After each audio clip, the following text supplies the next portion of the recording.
ইয়া রাসূলুল্লাহ ইয়া হাবিবাল্লাহ, ওগো নবীজি আপনি কেন আমার কথার জবাব দিতেছেন না?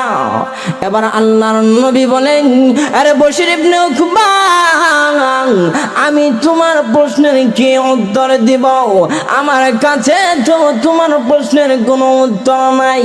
আল্লাহ তাআলা আল্লাহর হাবিব আল্লাহর নবীকে জানায়া দেয়, ও হাবিব তুমি মন ঘাবড়াইবা না, তুমি চিন্তিত হইবা না।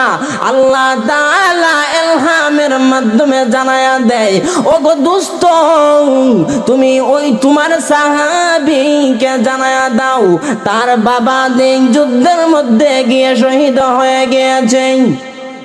আল্লাহর নবী বিশ্ব নবী রাহমাতুল লিল আলামিন এবার বশির ইবনে উকবাকে বলছে, আরে বশির ইবনে উকবা, তোমার বাবা তো আমার সঙ্গে যুদ্ধের মধ্যে গিয়েছিল, তোমার বাবা যুদ্ধের মধ্যে গিয়ে শহীদ হয়ে জান্নাতের মধ্যে চলে গেছে।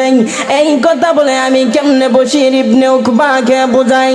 বশির ইবনে উকবা বলতেছে, ইয়া রাসূলুল্লাহ ইয়া হাবিবাল্লাহ, ওগো নবীজি রাত ঘনিয়ে আসছে, সূর্য ডুবুডুবি ভাব, সূর্য লাল হয়ে গেছে, আমার মা নাই, আমার বাবা নাই, বোন নাই, কে আমাকে নিবে? একমাত্র আমার বাবা ছিল যিনি আমাকে নিত, আর আমি রাত্রেবেলা আমার বাবার গলায় ধরে আমি ঘুমাইতাম। এখনো তো আমার বাবা আসলো না, আমার বাবা যেহেতু আসছে না, তাহলে আমাকে কে ঘরের মধ্যে নিবে?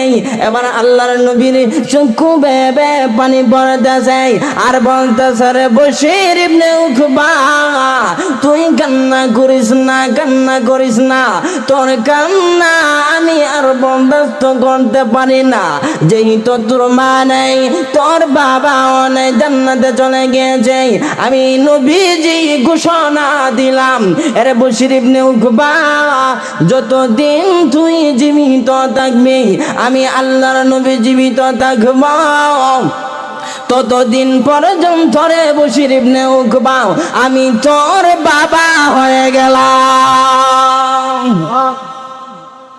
বশির ইবনে উকবার মনটা আনন্দিত হয়ে গেল, নবীজির সন্তান হয়ে গেল।